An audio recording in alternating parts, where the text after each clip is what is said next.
Bienvenidos al Camino de Porfirio. Yo soy Darinka Muñoz y junto con mis compañeros vamos a explicarles la vida de Porfirio Díaz Mori, desde el año en que nació, que fue en 1830, hasta el año que murió, que fue en 1921. A continuación, mi compañera Estefanía Torres va a hablarles sobre 1830 a 1850. En 1830, el 15 de septiembre, nace en la ciudad de Oaxaca Porfirio Díaz Mori, hijo de José de la Cruz Díaz, originario de Encarnación, Jalisco, y Petrona Mori, natural de la ciudad de Oaxaca.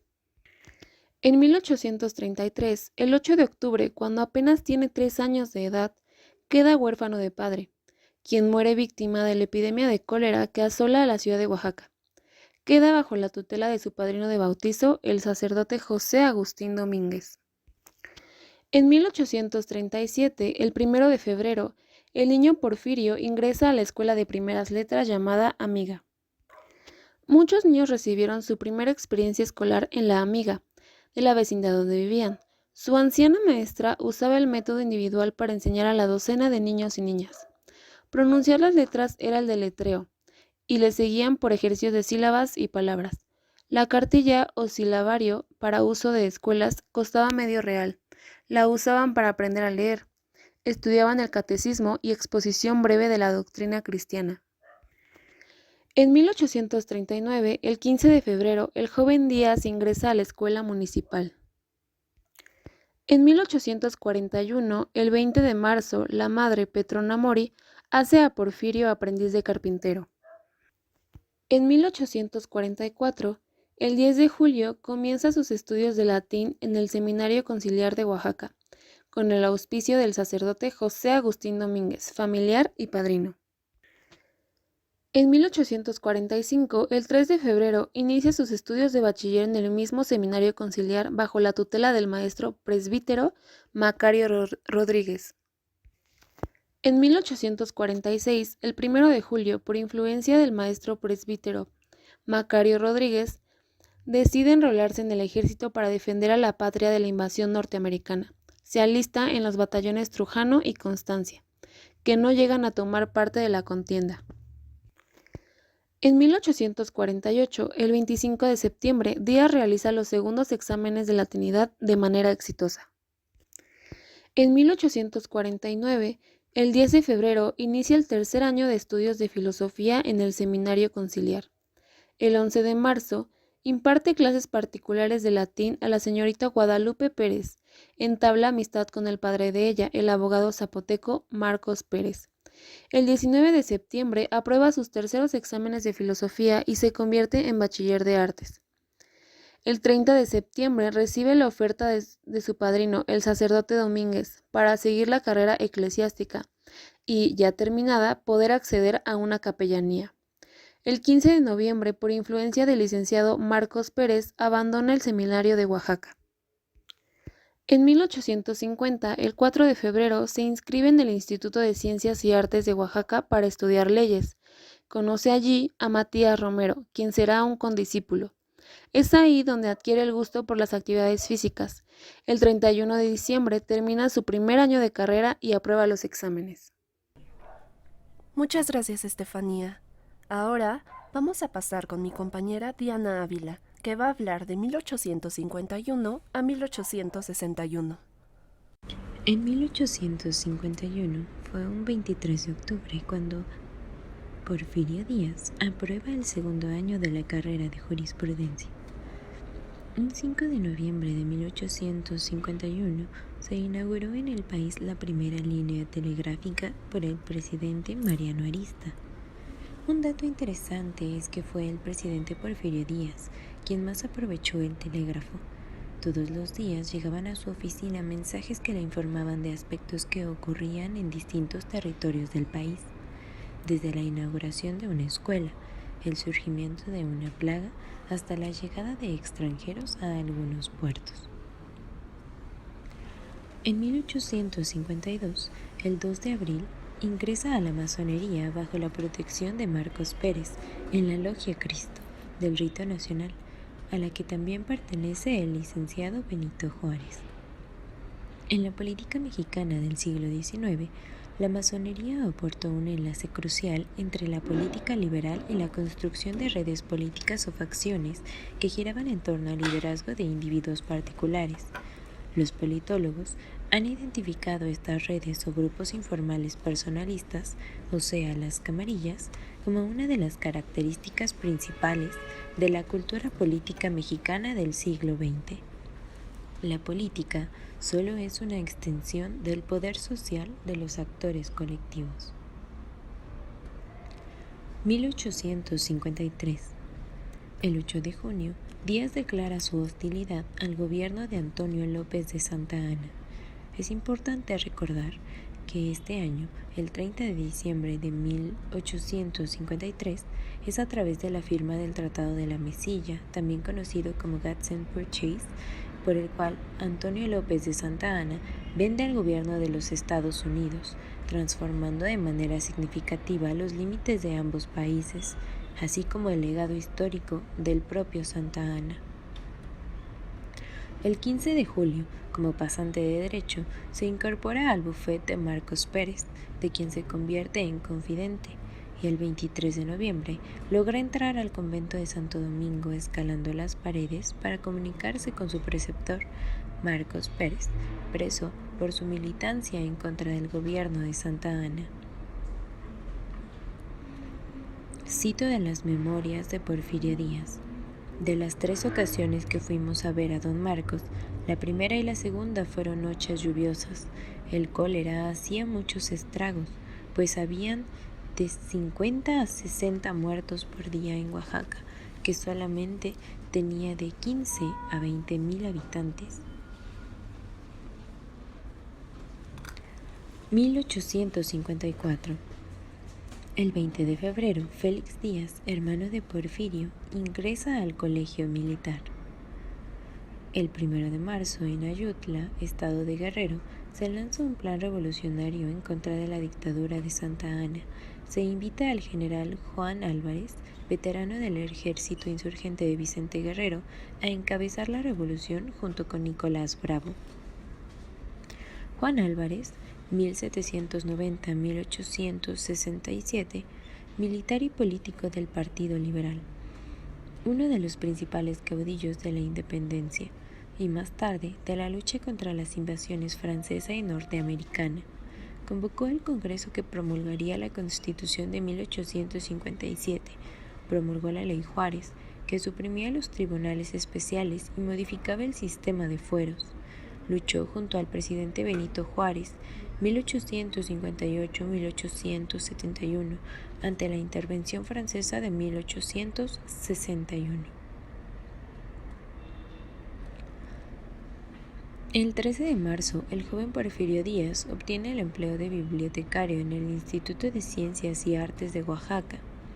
Este instituto fue fundado por profesores liberales españoles en 1821, con el fin de instaurar carreras liberales en Oaxaca.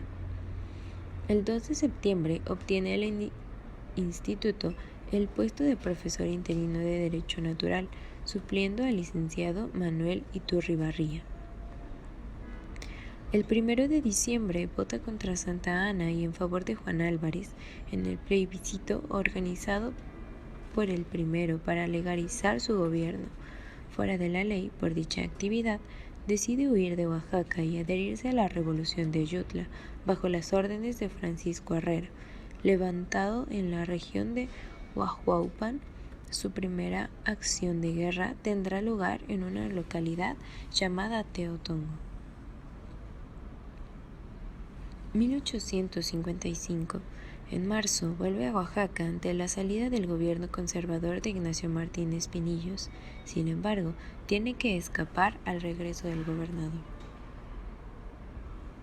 El 29 de agosto, el triunfo de la Revolución de Ayutla, Díaz es nombrado jefe político del Partido Ixtlán, cargo que ejercerá durante un año y donde organizará una Guardia Nacional. 1856.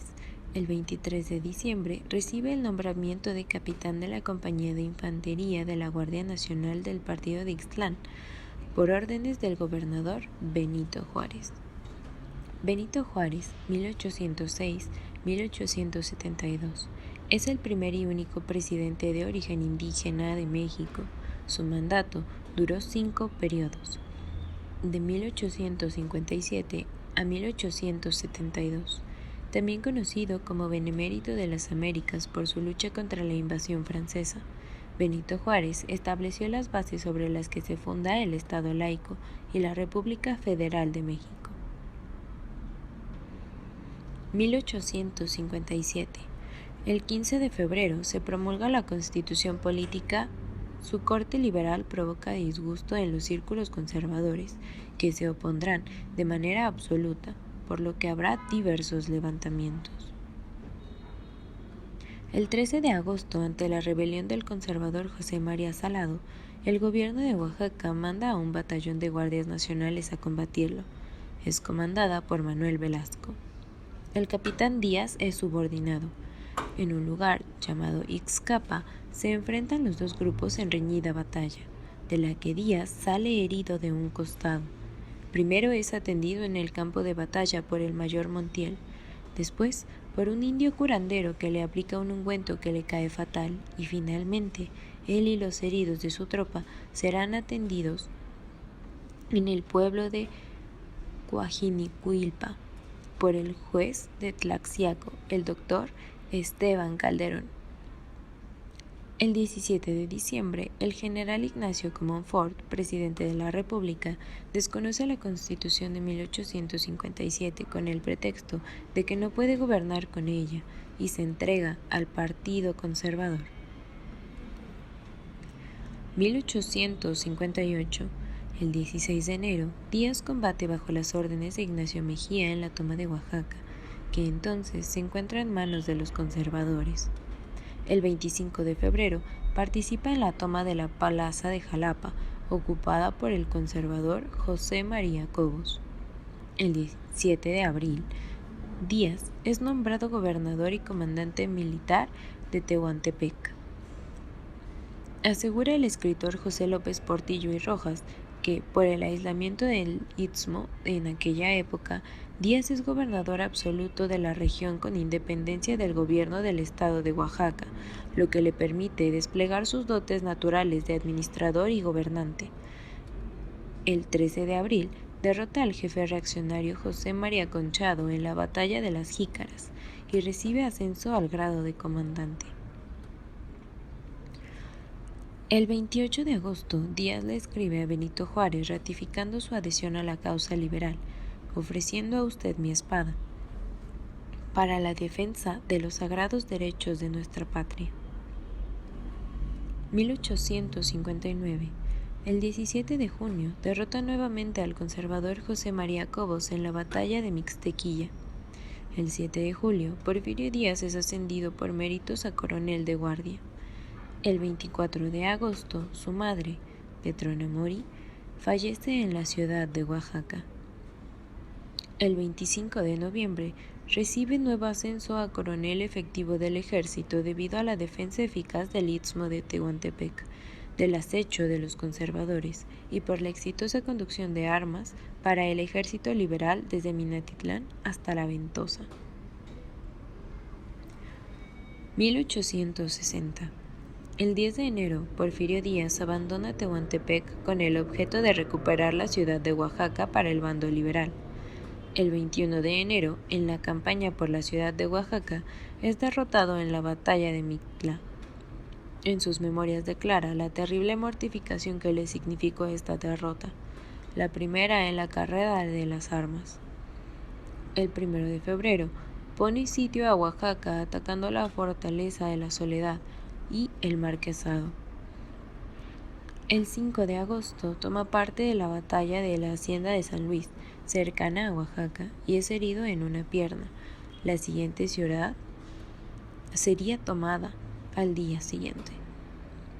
El 22 de diciembre termina la Guerra de Reforma con la derrota en San Ángel, Calpulalpan, del ejército conservador de Miguel Miramón por las fuerzas de Jesús González Ortega. 1861. En enero, Díaz llega a la Ciudad de México en compañía de Jesús González Ortega. Será electo diputado federal por el distrito de Ocotlán, Oaxaca. Su inclinación liberal. Díaz es discreto en su primera participación legislativa y no apoya al grupo de legisladores que, encabezados por Ignacio Manuel Altamirano y Vicente Riva Palacio, pedirán la renuncia de Benito Juárez. El 4 de junio, luego del asesinato de Melchor Ocampo y Leandro Valle, el diputado Díaz pide licencia a su investidura legislativa para combatir al general Leonardo Márquez, responsable de esas muertes. El 13 de agosto, derrota en la batalla de Jatlalco, bajo las órdenes de Jesús González Ortega, a las tropas facciosas de Leonardo Márquez. Díaz comanda a un ejército de 230 oaxaqueños y algunos efectivos zacatecanos. El 28 de agosto, por el triunfo obtenido en Jatlalco, es ascendido a general de brigada. El 20 de octubre, Díaz combate bajo las órdenes del general Santiago Tapia en la batalla de Pachuca y derrota nuevamente a Leonardo Márquez. Muchas gracias, Diana. Ahora vamos a pasar con mi compañero Joel Valdés, que va a hablar de 1862 a 1873. 1862. Porfirio Díaz continuó avanzando hacia Veracruz para frenar el motín de los franceses, incluso sin recursos. Y el 19 de abril, el coronel Félix Díaz hace acto de presencia en la escaramuza de este día contra el plan subversivo de Córdoba. Hasta el 28 de abril, Díaz hostiliza al enemigo en las cumbres de Aculcingo, durando hasta las 10 de la noche. A esa hora, Juárez declara: la sangre mexicana ha empezado a correr en defensa de la independencia y libertad nacionales, al mismo tiempo que elogia a Porfirio. El 15 de mayo, Díaz es partícipe en la célebre batalla de Puebla, bajo las órdenes de Ignacio Zaragoza, contra las tropas invasoras francesas de Charles Ferdinand Latrille, defendiendo desde la Ladrillera. Díaz persigue a Charles contradiciendo las órdenes de Zaragoza, pero logra contener y replegar las tropas enemigas. El 18 de mayo, el general Forey y Díaz tienen un choque de ideas porque Díaz y los oficiales se niegan a permanecer neutrales, defendiéndose con la llamada página de honor. Y el 25 de junio, Porfirio Díaz fue nombrado el jefe de la división Llave para sustituir al entonces actual gobernador de Veracruz, Ignacio de la Llave, el cual era un puesto de suma importancia porque había una gran amenaza por parte del enemigo francés. Año de 1863. Del 2 de abril al 17 de mayo, Díaz participó en la defensa de Puebla bajo las órdenes del general Jesús González Ortega, el cual estaba a cargo de los fuertes de Santa Inés y San Marcos. Luego de que la plaza se rinde y toman como prisionero a Díaz, junto con otros 1800 jefes y oficiales del ejército. Pero logra escapar del convento de Santa Inés y se evita su traslado como prisionero a la isla de San Martinica. El 24 de abril, las fuerzas mexicanas de Díaz, Berrosibal y de la Llave entran en combate de más de 7 horas contra el ejército invasor en el fuerte de Puebla, logrando vencerlo temporalmente.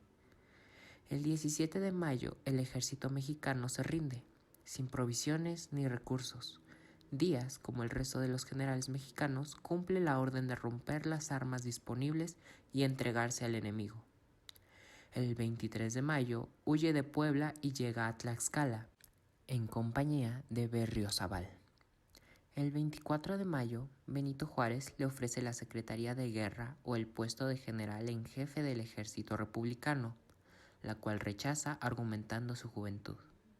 El 31 de mayo, forma parte de las tropas que escoltan al gobierno de Benito Juárez en su salida de la Ciudad de México. En esa travesía se convierte en jefe de operaciones del ejército con sede en Michoacán. El 10 de junio, investido de facultades extraordinarias por el Congreso, El presidente Juárez lanzó un manifiesto a la nación en el que insta a la población a combatir a los invasores y defender la soberanía nacional. El 23 de julio, Matías Romero le informó al presidente Juárez que según sus instrucciones se incorporaría a las fuerzas al mando del general Díaz. Durante los primeros años de su gobierno, Romero formará parte de su gabinete. En septiembre, recibe el cargo del presidente de formar el cuerpo del Ejército de Oriente para defender el estado de Oaxaca, a donde avanzó en octubre.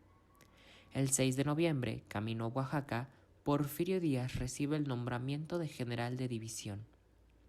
El 27 de noviembre, Porfirio Díaz, luego de atravesar los estados de Guerrero y Oaxaca, llega a la capital oaxaqueña. Allí tiene una entrevista con el gobernador Ramón Cajiga, quien le manifiesta su inclinación por la causa imperial.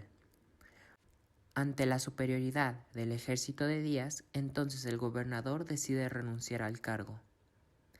El 1 de diciembre asume el gobierno provisional de Oaxaca. Año 1864. El 27 de enero, el presidente de la regencia, Juan N. Almonte, escribió con optimismo a Maximiliano de Habsburgo, asegurándole que el gobierno de Juárez está desmembrado y que las condiciones son óptimas para recibirlo en su calidad de emperador de México. El 12 de febrero, Díaz delegó el cargo al general José Manuel Ballesteros por las grandes responsabilidades de carácter militar que lo ocuparán, por la defensa del territorio ante la inminencia de un ataque de los imperialistas. El 29 de mayo llegan al puerto de Veracruz Maximiliano y Carlota. El 10 de agosto, Díaz combatió a los franceses, quienes construyeron un camino desde Teotitlán hasta Oaxaca. En la batalla de San Antonio Nanahuatipán, pierde ante ellos por falta de pertrechos militares. El 23 de agosto, desde su cuartel general en Oaxaca, Díaz lanza su manifiesto en el que insta a la población a mantener la defensa de la patria. El 27 de agosto, Carlota le escribe a la emperatriz Eugenia para informarle que en México cuenta con buenos amigos y se queja de los insultos de Porfirio Díaz. El 5 de septiembre, el general Aquiles Bazaine parte camino a Oaxaca para tomar la ciudad.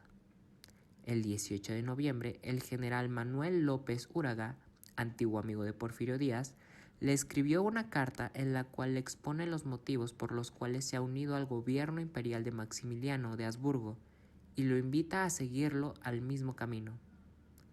El 27 de noviembre, Porfirio Díaz contesta la carta de López Uraga y se niega a adherirse al imperio. El 17 de diciembre le escribe desesperado a Matías Romero pidiendo que no se le abandone en tan críticos momentos y se envíen recursos. Le hace notar la importancia de mantener la plaza de Oaxaca en poder de los republicanos. Año de 1865. El 8 de febrero, después de más de un mes de sitio, se rindió la plaza al general Bazaine. Este le reprocha haber faltado a la palabra empeñada, luego del sitio de Puebla, de abandonar las armas en contra del imperio, juramento que negó Díaz haber hecho. Luego es llevado a Puebla como prisionero de guerra. Primero tiene por cárcel el fuerte de Loreto y posteriormente el exconvento de Santa Catarina, de la capital poblana. Díaz trabaja en la construcción de un túnel para escapar del convento, pero es trasladado luego al convento de los carolingios. El 20 de septiembre, Díaz logra escapar de su prisión en Puebla, ayudado por una señora de nombre Soledad de la Torre, que le proporciona cuerdas y un cuchillo, lo que le ayuda a Díaz a escalar los muros y salir a la calle. El 10 de octubre llegó a la hacienda de la provincia, en el estado de Guerrero, donde se entrevista con el expresidente Juan Álvarez, de quien obtuvo ayuda para rearmar sus fuerzas. Año de 1866. El 2 de febrero, Porfirio Díaz recibió de la Secretaría de Guerra el nombramiento para asumir de nuevo el mando del Ejército de Oriente. El 3 de octubre se libró la batalla de Miahuatlán, Oaxaca, en la cual Díaz derrota a los conservadores. Según sus memorias, fue la batalla más estratégica porque le abre el camino a Puebla y México. El 18 de octubre, en la batalla de la Carbonera, Díaz derrotó a un ejército imperial de 1,300 hombres que se dirigía a Oaxaca. El 31 de octubre tomó la ciudad de Oaxaca de manos de los imperiales, que le rinden a discreción. Asume el gobierno provisional del estado y destituyó autoridades nombradas por los imperiales. Año de 1867. El 10 de febrero, Porfirio Díaz rechazó la invitación a unirse al imperio que le extiende Maximiliano por medio del señor Burnouf. El 2 de abril, Porfirio Díaz tomó la ciudad de Puebla, defendida por el general imperialista Noriega, que contaba con 3,000 hombres y 18 cañones. Díaz tuvo una fuerza similar y nada de artillería. Esta victoria fue importante para el reconocimiento de Díaz, ya que, según Benito Juárez, el hecho contribuyó a la caída de Querétaro. En un libro de Salvador Quevedo, Subieta, se afirma que el jefe imperialista defecciona y que la plaza es rendida y no tomada, según el respectivo parte militar del general oaxaqueño a sangre y fuego. El 10 de abril se emprendió la acción de San Lorenzo, donde el general Díaz venció a las tropas imperiales de Leonardo Márquez y de Karl Khepenhüller. En mayo, en medio de la guerra y la defensa de la patria, se casó con su sobrina en primer grado, Delfina Ortega. El 13 de mayo, Porfirio Díaz llegó a la Ciudad de México e impuso un sitio.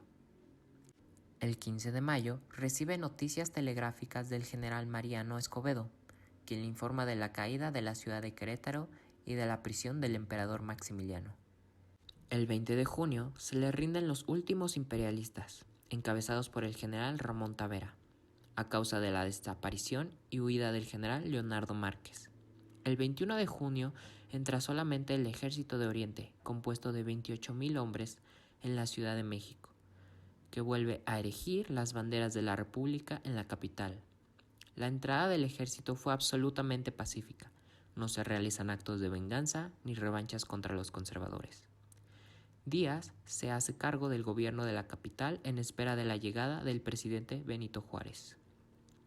El 15 de junio, el general Díaz recibió con fastuosa ceremonia al presidente Juárez, quien regresa a la capital de la República luego de 4 años de ausencia.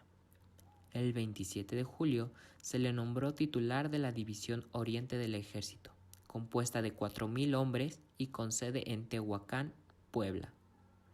El 25 de agosto, el presidente le ofreció a Díaz un banquete para despedirlo por su partida a Tehuacán. Se le obsequió una espada conmemorativa. Año de 1868. El 19 de enero, Díaz inauguró en Tehuacán un servicio de telégrafo que le comunica con la ciudad de Oaxaca. El 14 de febrero, luego de su renuncia a la División de Oriente, Porfirio Díaz regresó a su natal Oaxaca, donde es tratado como héroe nacional y recibió el nombramiento de benemérito del Estado. Como premio a sus servicios a la patria, la legislatura estatal le obsequia la hacienda de la Noria. El 28 de mayo nació en Oaxaca el primogénito de Porfirio Díaz y Delfina, quien es bautizado con el nombre de Porfirio. Año de 1869. El 19 de diciembre nació Camilo, segundo hijo del matrimonio Díaz Ortega. Año de 1871. El 23 de abril murió de fiebre cerebral el pequeño Camilo Díaz Ortega. El 4 de mayo, de la misma enfermedad, murió Porfirio Germán primogénito. El 15 de mayo, Porfirio Díaz fue electo diputado federal por una segunda ocasión. Su presencia en el Congreso le permitió trabajar en favor de sus ambiciones presidenciales. El 25 de mayo nació la mayor de las hijas de Porfirio Díaz, que llevará por nombre Luz Díaz Ortega. El 2 de junio, Porfirio Díaz aceptó la nominación como candidato a la presidencia de la República por el Club Central Porfirista, conteniendo para dicho cargo con el presidente en funciones Benito Juárez y el licenciado Sebastián Lerdo de Tejada. En julio se realizaron elecciones presidenciales. La mayoría juarista en el Congreso se decide finalmente a favor de Benito Juárez, y en contra de Porfirio Díaz y Sebastián Lerdo de Tejada. El 1 de octubre, Miguel Negrete, héroe de la batalla de 5 de mayo, se levantó en armas con la revuelta de la Noria, en apoyo a la presidencia de Porfirio Díaz. El movimiento termina en la masacre de los rebeldes. El 12 de octubre, el Congreso declaró presidente electo a Benito Juárez. El 8 de noviembre, Porfirio Díaz se rebeló contra el gobierno, suscribiendo el Plan de la Noria, redactado por José Justo Benítez, en la hacienda del mismo nombre. Entre otras cuestiones, el plan demandaba que ningún ciudadano se imponga y perpetúe en el poder, y este será la última revolución. El gobernador de Oaxaca, Félix Díaz, se pronunció a favor del plan revolucionario de su hermano.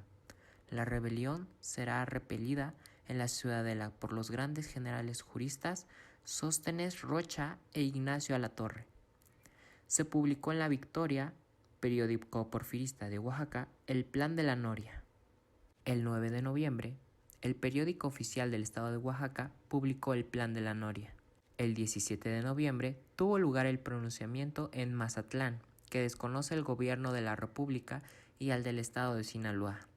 El 18 de noviembre, Porfirio Díaz tomó el poblado de Ixtlán, Oaxaca, después de haber derrotado a las tropas federales comandadas por el coronel Fidencio Hernández en el río Gila. El 19 de noviembre, Porfirio Díaz desplazó sus tropas hacia Tehuacán. El 21 de noviembre, las tropas rebeldes del general Jerónimo Treviño, anexado al Plan de la Noria, derrotan en el Calvario, Sonora, al coronel Manuel Sánchez Rivera, que se considera la primera gran victoria de la revuelta de la Noria. El 22 de noviembre, Porfirio Díaz volvió a internarse en la Sierra Poblana. Licencia sus tropas en Zongolinca, quedándose con tan solo 100 hombres que lo acompañan. El 1 de diciembre, el licenciado Benito Juárez protestó como presidente de la República. El general Juan N. Méndez se levanta en armas contra el gobierno federal en Xochapulco, Puebla, proclama el Plan de la Noria y desconoce la dictadura de Juárez. El 17 de diciembre, el tramo de ferrocarril del Fortín a Córdoba se abrió a los pasajeros. Tropas mandadas por el propio Porfirio Díaz se presentaron en las inmediaciones de la capital del país. El 21 de diciembre se libró la batalla de San Mateo Xindihui, Oaxaca, donde las fuerzas federales comandadas por el general Venancio Leiva derrotaron a las tropas rebeldes del general Luis Mier y Terán. El 25 de diciembre, una parte de la sierra de Ixtlán se levantó contra los hermanos Díaz. Más tarde, las tropas del coronel Ignacio Alatorre toman la ciudad de Oaxaca, plaza rendida por Félix Díaz. Año de 1872. El 4 de enero, el general Ignacio Alatorre ocupa la ciudad de Oaxaca, que los pronunciados abandonan sin oponer resistencia alguna. El 6 de enero, por bando solemne, se publica en Oaxaca la declaración en que se manifiesta que Benito Juárez es el presidente constitucional Francisco Labastida. Se levanta contra el gobierno de Juárez en Mascota, Jalisco, y asume el título de soldado del pueblo y jefe de la división rebelde de ese estado. El 8 de enero, después de derrotar las fuerzas sublevadas de Porfirio Díaz, las fuerzas federales del general Sóstenes Rocha y del coronel Ignacio Alatorre someten la ciudad de Oaxaca. El 23 de enero muere el general Félix Díaz en Pochutla, Oaxaca, a manos de las tropas federales dirigidas en esa zona por Albino Jiménez y Benigno Cartas. El 1 de febrero, el general Porfirio Díaz, bajo el seudónimo de Antonio Mauri, se embarca en Veracruz rumbo a Estados Unidos, después de haber fracasado su campaña militar en Oaxaca. El 2 de marzo es derrotado en el cerro de La Bufa, Zacatecas, el mayor contingente porfirista compuesto por las tropas de los generales Donato Guerra, Pedro Martínez y Jerónimo Treviño, quienes sucumben en manos del general jurista Sóstenes Rocha. El 11 de marzo, Porfirio Díaz regresa a México y en Camargo, Tamaulipas, lanza una proclama en la cual manifiesta seguir una lucha contra el gobierno de Juárez. El 3 de abril, Porfirio Díaz promulgó en Nayarit el Plan de Ameca, cuyo propósito consiste en pactar la paz con el gobierno federal, subvertir el Plan de la Noria y establecer acuerdos políticos con miras hacia nuevos comicios electorales. Este plan resulta un fracaso absoluto. El 18 de julio murió en la Ciudad de México el presidente Benito Juárez, a la edad de 66 años, debido a una insuficiencia cardíaca. El 19 de julio, Sebastián Lerdo de Tejada, presidente de la Suprema Corte de Justicia, asume la presidencia de la nación tras la muerte de Juárez. El 1 de agosto, el presidente Lerdo promulgó un decreto de amnistía para los sublevados porfiristas. El 13 de septiembre, a 10 meses de haberse pronunciado a través del Plan de la Noria, Porfirio Díaz firma una amnistía con el gobierno federal, a cargo del presidente Sebastián Lerdo de Tejada. El 29 de septiembre, el Ministerio de Guerra emite un comunicado en el que considera amnistiado al general Porfirio Díaz y sus seguidores. Año de 1873. El 25 de septiembre se incorporan a la Constitución de 1857 las leyes de reforma. El 6 de octubre, el Ministerio de Relaciones Exteriores de México envió una nota a Manuel García Granados, encargado de negocios de Guatemala en México, en el que se propone el nombramiento de una comisión científica encargada de reconocer la frontera y en cuyos estudios se apoyará un tratado de límites definitivo. El 18 de octubre nació en Tlacotalpan, Veracruz, Donato Lucas Porfirio Díaz Ortega, hijo del general Porfirio Díaz y Delfina Ortega. Muchas gracias, Joel. Ahora yo les voy a hablar de los años 1874 a 1884. En 1874, el 24 de enero, el secretario de Relaciones Exteriores, José María Lafragua, envía una nota a Ignacio Mariscal, ministro plenipotenciario de México en Estados Unidos, en la que expresa que si Francia pide reanudar las relaciones, México estaría dispuesto a celebrar nuevos tratados que salvaguarden los intereses nacionales. El 21 de agosto, Ramón Uriarte, el encargado de negocios y ministro plenipotenciario de Guatemala en México, presenta un memorándum sobre el problema de límites de ambos países y las negociaciones previas. El 12 de diciembre, Sebastián Lerdo de Tejada celebra un contrato con Plum, representante de la Compañía del Ferrocarril Internacional de Texas. En 1875, el 3 de marzo, Abraham Castañeda y Antonio Reza promulgan el Plan de Nuevo Urecho, el cual proclama la abolición de la Constitución de 1857 por su carácter anticatólico en Michoacán. Con esto estalló un nuevo conflicto armado en contra del gobierno federal. El 24 de abril, el ministro plenipotenciario de México en Estados Unidos, Ignacio Mariscal, informa a la Secretaría de Relaciones Exteriores que cuando terminó su entrevista con el secretario de Estado de Estados Unidos, le habló de un negocio, el cual se trataba de explorar una vía que sirva para un ferrocarril que atraviese Texas hasta la bahía de Topolobampo. El 19 de marzo se promulga una ley, la cual expresa que el Congreso de la Unión es uno de los colegios electorales cuyas decisiones deben considerarse inapelables. Esta ley causó que María Iglesias protestara en la Suprema Corte de Justicia.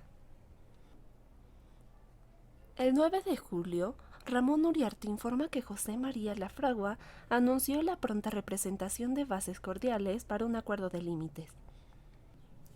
En 1876, el 10 de enero, Porfirio Díaz, Vicente Riva Palacio, Hermenegildo Sarmiento y otros mandos militares firman un plan que desconoce los resultados de las elecciones electorales y convoca un movimiento armado en contra del gobierno de Sebastián Lerdo de Tejada, con el Plan de Tuxtepec, en la villa de Ojitlán, Oaxaca.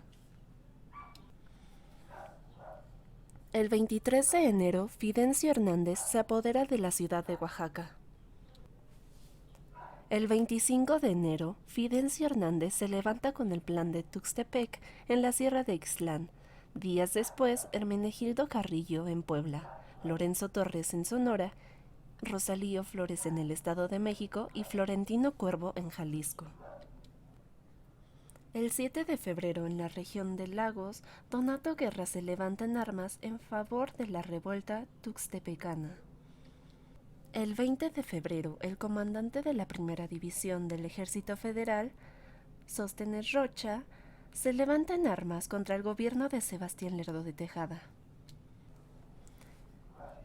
El 5 de marzo, el primer Congreso Obrero de México da inicio y queda fundada la Gran Confederación de Asociaciones de los Trabajadores de los Estados Unidos Mexicanos, el cual, aún sin tener un programa definitivo, gracias a sus numerosas y constantes complacencias, logra esparcir el principio de unión. El 20 de marzo, al mando de 400 hombres, Porfirio Díaz se levanta en armas proclamando el Plan de Tuxtepec. Continuando con 1876, el 21 de marzo Díaz promulga el Plan Palo Blanco en Tamaulipas, el cual era una versión reformada del Plan de Tuxtepec. En este, Díaz hace reformas con respecto a la no reelección y deja claro que ese principio será ley suprema del país, solo mientras se logra normalmente la reforma de la Constitución. El Senado se suprime y el gobierno de Lerdo de Tejada se desconoce. El 25 de marzo, el coronel Luis Mier Terán se levanta en armas contra el gobierno de Lerdo de Tejada, anexionándose al Plan de Tuxtepec. En mayo, Felipe Chacón recibe el grado de general de brigada y se une al movimiento liderado por Díaz. Chacón se une al gobierno de Díaz. El 20 de mayo, Díaz es derrotado por el general Carlos Fuero en batalla de Icamole y gana el apodo de Llorón de Icamole. El 4 de junio, Díaz entra a la ciudad de Oaxaca por el Marquesado y con ayuda del gobernador plantea una campaña que culminó 5 meses después con el triunfo de Tecoac. El 19 de julio, Lerdo de Tejada crea un impuesto extraordinario sobre capitales para así tener recursos para defenderse con la revuelta de Tuxtepec. El 24 de julio, el general porfirista Trinidad García toma el poblado de Colotlán, Jalisco, en el cual impone préstamos forzosos a sus habitantes. Sostiene la revolución de Tuxtepec. En agosto, los líderes de la fracción lerdista le informan a José María Iglesias que el colegio electoral declarará que se deberán convocar a unas nuevas elecciones presidenciales. Sebastián Lerdo de Tejada separa del Ministerio de Guerra al general Ignacio Mejía. El 1 de agosto, Díaz nombra al general Donato Guerra segundo al mando del ejército constitucionalista. El 31 de agosto, Lerdo de Tejada llega a un acuerdo con sus partidarios que descarta la idea de anular la elección presidencial. El 19 de septiembre, Donato Guerra muere asesinado en un intento de fuga. El 1 de octubre, Sebastián Lerdo de Tejada huye por la noche rumbo a Toluca disfrazado de sacerdote. El 15 de octubre, Lerdo de Tejada se reúne con Guillermo Prieto y Felipe en la hacienda de El Salitre. El 24 de octubre, Lerdo de Tejada, Felipe y Guillermo llegan a Salamanca y se reúnen con Florencio Antillón. El 26 de octubre se da a conocer el decreto, el cual hace presidente constitucional a Lerdo de Tejada desde el 1 de diciembre de este año hasta el 30 de noviembre de 1880. El 9 de noviembre, Manuel González se apodera de la plaza de Apizaco en Puebla. El 14 de noviembre, Francisco Vélez toma la ciudad de Querétaro. El 15 de noviembre se figura como la primera victoria del Plan de Tuxtepec. Las fuerzas de Díaz vencen en Humantla, Puebla, al ejército federal, el cual era comandado por el general Ignacio Latorre. El 16 de noviembre se libra la batalla de Tecoac. Las tropas de Ignacio Aguirre son derrotadas por las de Manuel González y Díaz. El 18 y 19 de noviembre se inician las obras defensivas de la Ciudad de México. Juan Méndez es nombrado segundo en jefe de ejército constitucionalista. Este es uno de los aliados más importantes de Díaz. El 22 de noviembre reconocen a José María Iglesias como presidente interino y a Porfirio Díaz como jefe supremo del ejército.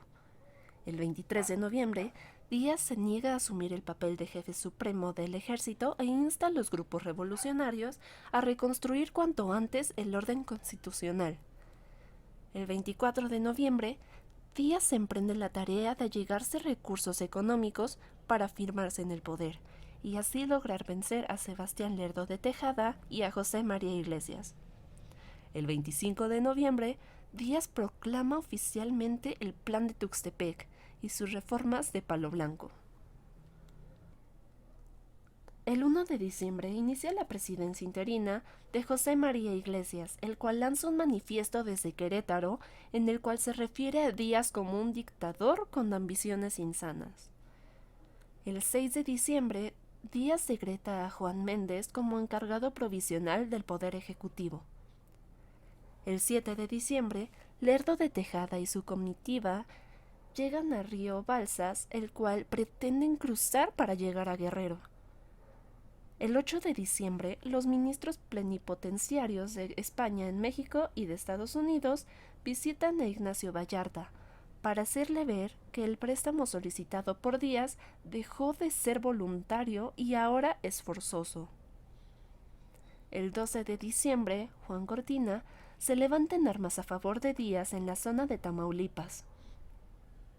El 16 de diciembre, en Querétaro, llega a manos de José María Iglesias un telegrama de Porfirio Díaz en el que dice haber recibido una comunicación de Joaquín Ruiz, instalándolos a llegar a un arreglo y a que se reúnan con él.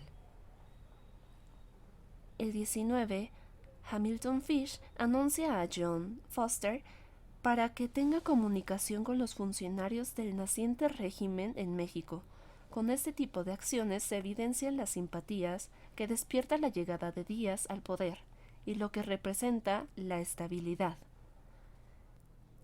El 21 de diciembre se reúnen por primera y última vez Porfirio Díaz y José María Iglesias para así hablar sobre la situación política del país después del derrocamiento de Sebastián Lerdo de Tejada.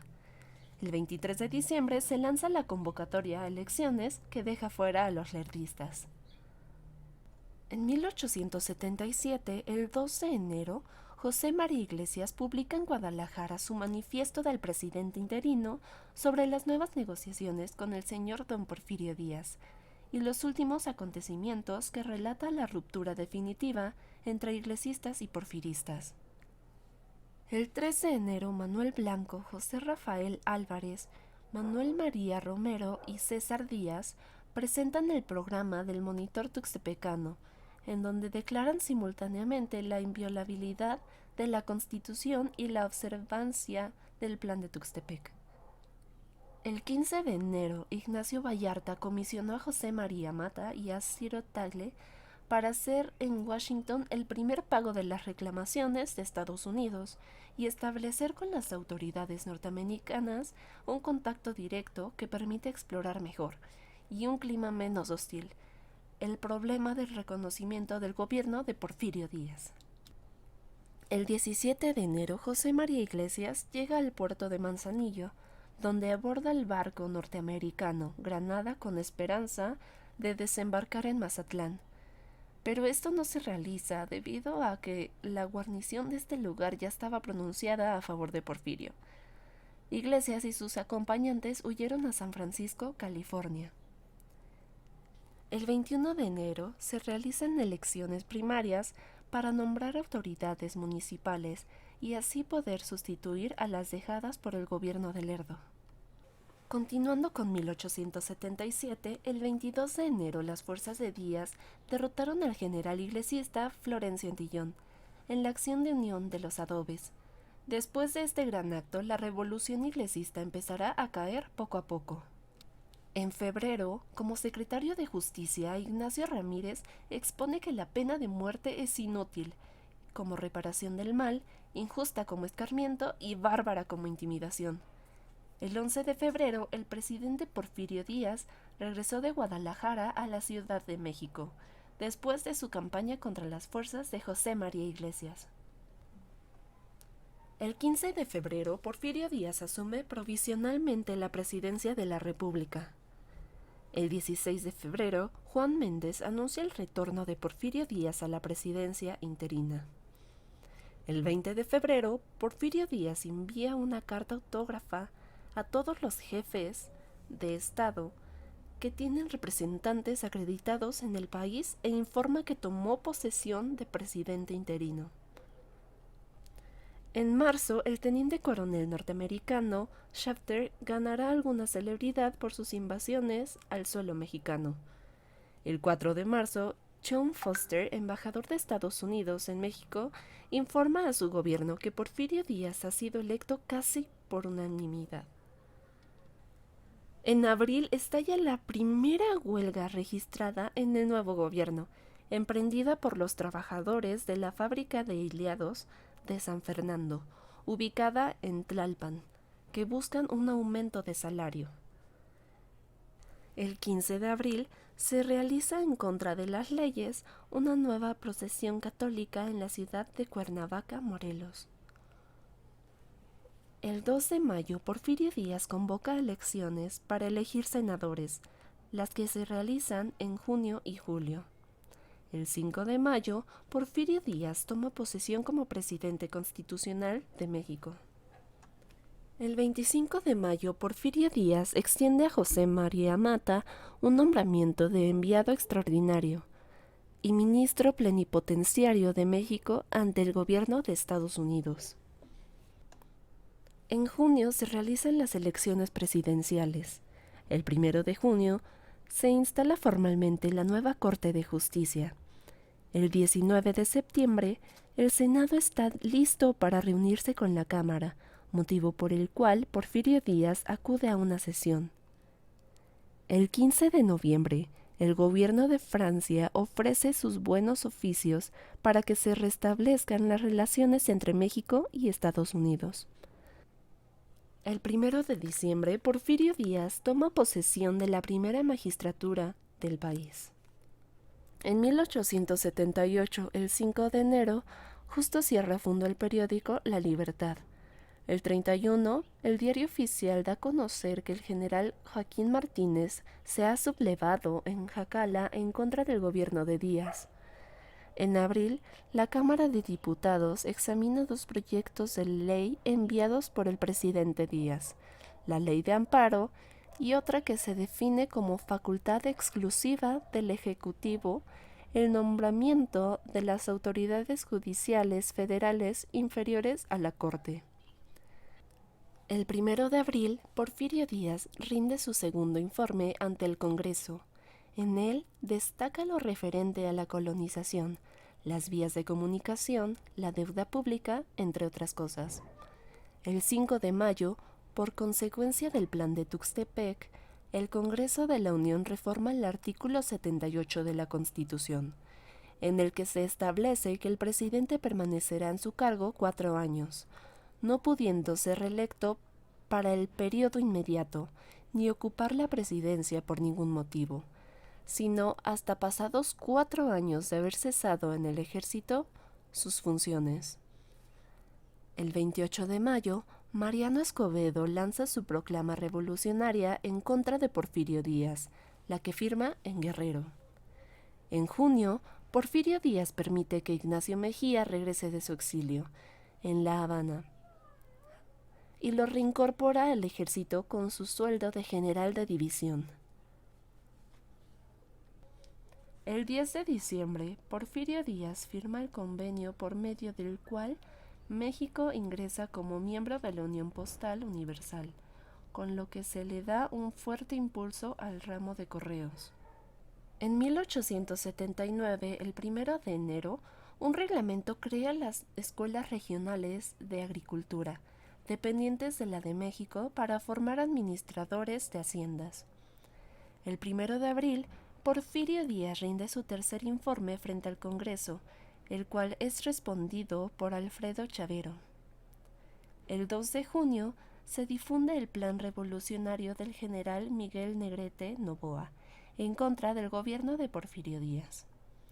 El 21 de junio, Porfirio Díaz envía un telegrama a Luis Mier y Terán, gobernador de Veracruz, con las instrucciones de «mátalos en caliente», en contra de un grupo de 9 comerciantes locales rebeldes.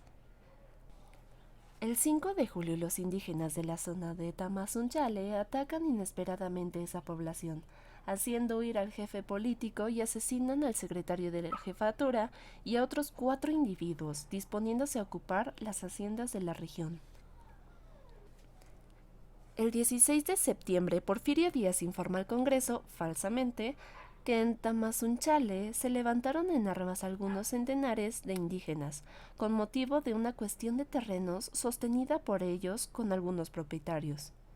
En noviembre estalla un movimiento revolucionario en Sinaloa, al mando del general Jesús Ramírez. En diciembre se inaugura el Gran Congreso Obrero.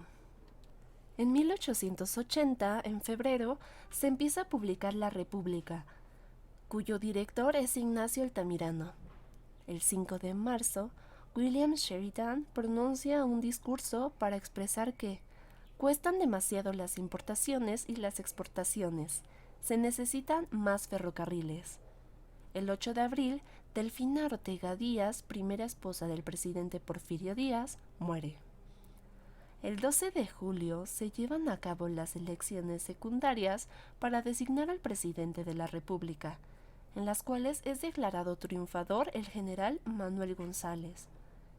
El 16 de septiembre, Porfirio Díaz acude al Congreso a leer su último informe de gobierno de este primer periodo. En él habla sobre las relaciones de México con el exterior y destaca que la renovación de los poderes públicos se ha dado de una forma legal y tranquila. El 22 de noviembre, Ignacio Mariscal asume el cargo de ministro de Relaciones Exteriores en México. El 1 de diciembre, Porfirio Díaz hace entrega del poder a Manuel González en un ambiente pacífico con el cual aumenta su caudal político. En 1881, el 4 de enero, Porfirio Díaz pide una licencia para separarse de su cargo como ministro de Fomento, que venía ocupando desde el 1 de diciembre de 1880, con el fin de gobernar el estado de Oaxaca. El 20 de mayo, Porfirio Díaz renuncia a la Secretaría de Fomento. El 25 de julio, Porfirio Díaz escribe una carta a Carmen Romero Rubio y Castello, a quien lleva 34 años de edad, en la que expresa su amor. En 1882, el 28 de febrero, Rafael Donde presenta su apoyo a la permanencia de Díaz en la presidencia. En abril, los trabajadores del Ferrocarril Central se declaran en huelga porque se les exige trabajar hasta avanzadas horas de la noche. En agosto, Porfirio Díaz regresa de Europa a la capital del país, lo que califica de él acontecimiento de mayor importancia. En 1883, el 24 de abril, se publica un decreto del Congreso de la Unión en el que se declara la elección de Porfirio Díaz como magistrado número 1 de la Corte, cargo que nunca ejerció. El 1 de julio empieza a publicarse El Tiempo, el único periódico oposicionista. En 1884, el 25 de diciembre, la Comisión Escrutadora de la Cámara de Diputados para las elecciones presidenciales da a conocer el resultado de las mismas, donde es declarado ganador Porfirio Díaz. El 12 de noviembre quedan establecidos los límites precisos entre México y Estados Unidos, al oeste del río Bravo. En diciembre, el Congreso autoriza a Porfirio Díaz para reformar las leyes de impuestos federales, locales y municipales del Distrito Federal y territorios, reducir los gastos públicos y reorganizar las oficinas federales según ciertas bases. El 1 de diciembre, Porfirio Díaz toma las riendas de la nación por segunda vez, por lo que la opinión pública ve con júbilo su regreso al poder. Ahora pasaremos con nuestra compañera Sara Martínez, Nos va a hablar de los años 1885 a 1895. Sin embargo, ella hizo un salto en el tiempo y está trabajando en estos años. El 13 de febrero de 1885 se funda la Asociación de la Prensa en un acto al que son invitados el presidente Díaz y su gabinete. El 12 de marzo, el presidente Porfirio Díaz envía un telegrama a Justo Rubino Barrios, presidente de Guatemala, en el que reprueba los proyectos que tiene este último sobre el territorio centroamericano. El 1 de abril de 1885, el presidente Porfirio Díaz declara ante el Congreso de la Unión su repudio por el reeleccionismo. El 10 de diciembre, el Senado de la República declara la desaparición de poderes en el estado de Nuevo León. Mauro Sepúlveda es el nuevo gobernador provisional. El 1 de abril de 1885, el presidente Porfirio Díaz declara ante el Congreso de la Unión su repudio por el reeleccionismo. El 10 de diciembre, el Senado de la República declara la desaparición de poderes en el estado de Nuevo León. Mauro Sepúlveda es el nuevo gobernador provisional. El 15 de octubre de 1886, el Partido Liberal, la voz más oficiosa del gobierno, informa sobre un pronunciamiento con el aparente carácter de movimiento revolucionario en Zacatecas. El 6 de noviembre, el gobierno de Zacatecas informa al presidente Porfirio Díaz sobre el fusilamiento de Trinidad García de la Cadena, Juan Lizalde, Refugio García y Rafael Covarrubias. En enero de 1887, la reina de España le otorga una cruz al mérito militar a Porfirio Díaz. El 7 de enero de 1887, el presidente Porfirio Díaz envía una carta a Pedro García de León, tutor de su hijo Porfirio, en la que se le informa que, debido a razones que sería largo expresarle en esta carta, me resolví a poner en el colegio militar a Porfirio y a Pepe, y hoy han comenzado a concurrir sus clases. El 24 de febrero se inaugura la nueva Escuela Normal de Profesores en las calles de Cerrada de Santa Teresa, con la asistencia del presidente Díaz, los ministros y el cuerpo diplomático. El 25 de marzo de 1887, la legislatura de Jalisco propone la reelección de Díaz, lo que es apoyado por la opinión pública, con excepción del Monitor Republicano. El 4 de abril, un grupo de diputados presenta la iniciativa de reforma constitucional para permitir la reelección presidencial. Con ella se prepara el terreno para que Porfirio Díaz ocupe nuevamente la presidencia sin faltar a la ley. El 26 de abril de 1887, el general Bernardo Reyes cree que ya es prudente, previa anuencia de Porfirio Díaz, convocar a elecciones en el estado de Nuevo León en junio.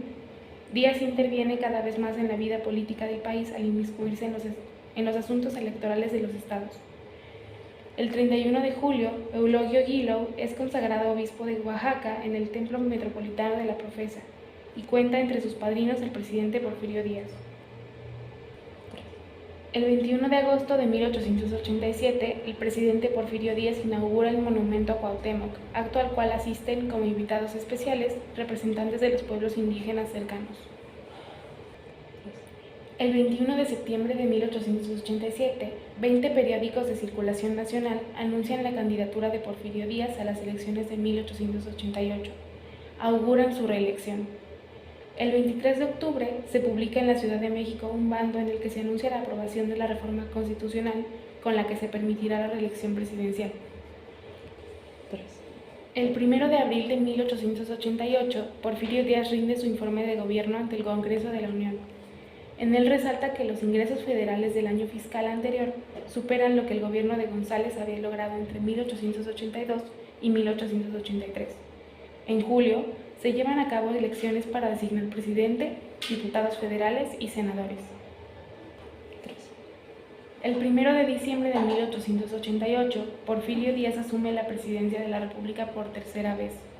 Para celebrar la reelección, se organiza una corrida de toros gratuita, que atrae una verdadera multitud, y un baile que ofrecen las autoridades civiles y militares.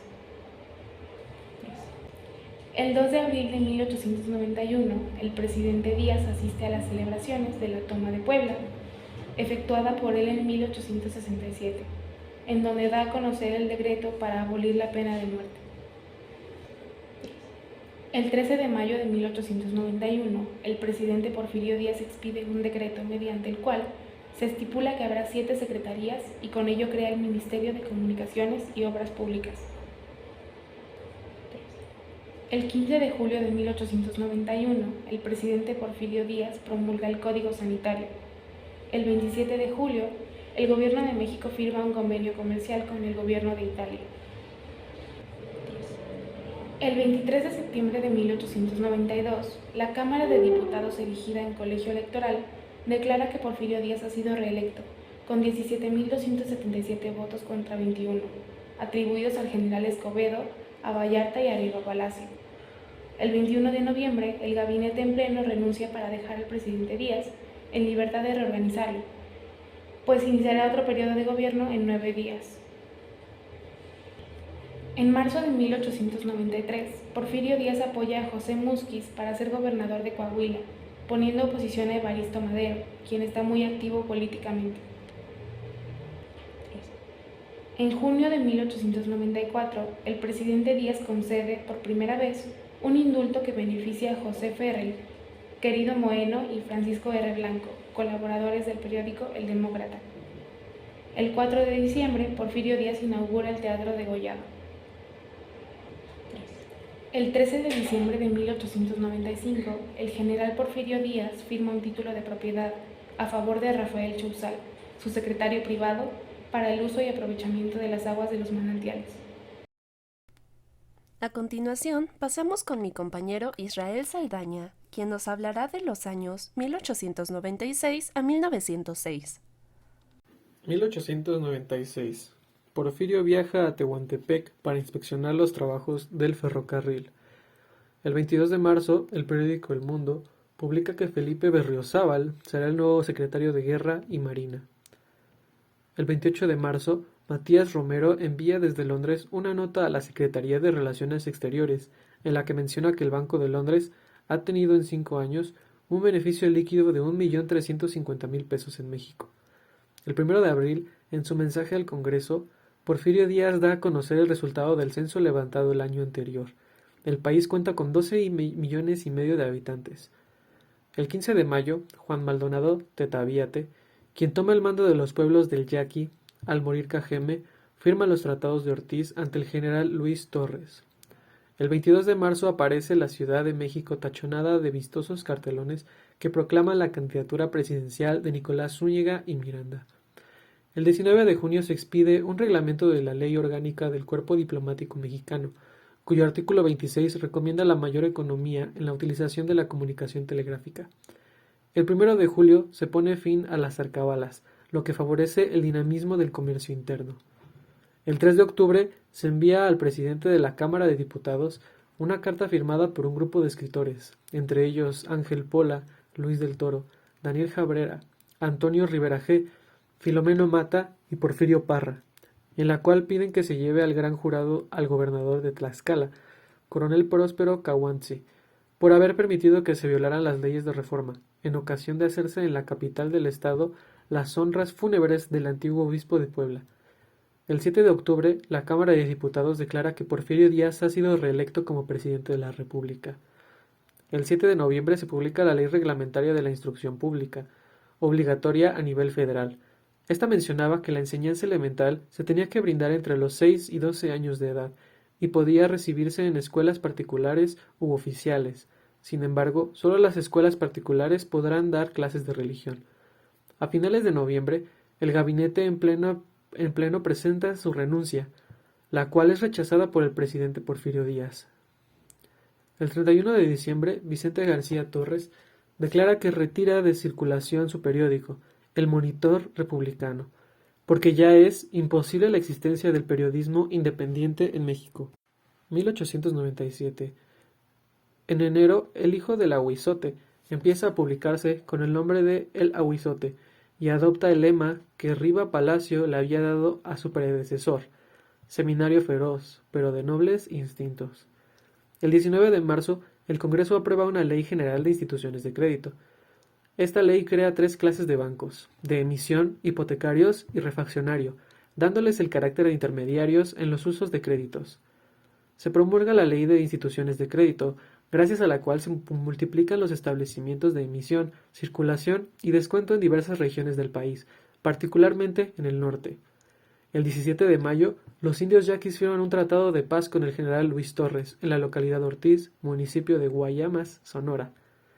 El 19 de mayo, conforme al tratado bilateral firmado en 1888 entre Japón y México, se funda la primera colonia de japoneses en el país, en el departamento de Soconusco, Chiapas, llamada Enomoto. El 31 de octubre, el periódico El Mundo Ilustrado da a conocer la noticia de que en el mes entrante se unirán con los lazos indestructibles y perpetuos del matrimonio el señor capitán don Porfirio Díaz, hijo del presidente de la República, y la señorita Luisa Raigosa. En noviembre, el Senado aprueba la reforma constitucional que permitirá la pena de muerte. 1898. A principios de enero, 700 obreros de La Colmena, fábrica ubicada en Tlalnepantla, se declaran en huelga. Los norteamericanos que trabajaban en el ferrocarril del Golfo sufren una severa represión por parte del régimen porfirista, cuando suspenden sus labores por haber sido expulsado un maquinista. Todos los maquinistas son cesados y algunos operarios encarcelados. El 28 de febrero, el gobierno otorga a Harry Reid una concesión para construir una línea férrea que, partiendo de un punto sobre el ferrocarril mexicano entre Córdoba y Paso del Macho, o bien desde Motzorongo, termine en otro del ferrocarril de Tehuantepec entre Santa Lucrería y Ojapa. El 28 de diciembre se inaugura la Colonia Juárez, acto al cual asisten José Ives Limantur, el gobernador del Distrito Federal Rafael Rebollar y Miguel Macedo, presidente del municipio de la Ciudad de México. La urbanización de esta colonia forma parte de un proyecto para las zonas aledañas a la ciudad. Se consideraba como la ciudad solo el primer cuadro. La Juárez es una colonia típicamente porfirista, por sus habitantes y su arquitectura. 1899. En enero, Trinidad Sánchez Santos funda El País, su obra máxima, que empieza con un tiraje de 5,000 ejemplares. Este diario es clasificado de clerical anarquista. El 29 de abril se expide la ley sobre ferrocarriles que, además de fijar normas de construcción y operación, habrá de acabar con la anarquía hasta entonces reinante en las concesiones. En mayo, el Congreso autoriza al Ejecutivo Federal para que, en el término de 6 meses, expida una ley sobre beneficencia privada que conceda personalidad jurídica a estas instituciones, exención de impuestos y otras franquicias. Una junta vigilará el cumplimiento de la voluntad de los benefactores. El 21 de julio, los yaquis manifiestan su determinación de volver a la guerra si las tropas no salen del río Yaqui. Lo que queremos es que salgan los blancos y las tropas. Si salen por las buenas, entonces hay paz. Si no, entonces declararemos la guerra, aduciendo que el gobierno se había comprometido a ello. Inicia una nueva guerra en el Yaqui, después de que Juan Maldonado Tetaviate abandona el gobierno de la zona y se pone al frente de una de las temerarias guerrillas. El 15 y 16 de septiembre, por primera vez en la historia nacional, los festejos patrios se llevan a cabo con luz eléctrica, gracias al alumbrado público instalado en la Ciudad de México. Los desfiles llevan carros alegóricos que hacen referencia a la electricidad. El 7 de noviembre, Díaz promulga la Ley de Instituciones de Beneficencia Privada para el Distrito Federal.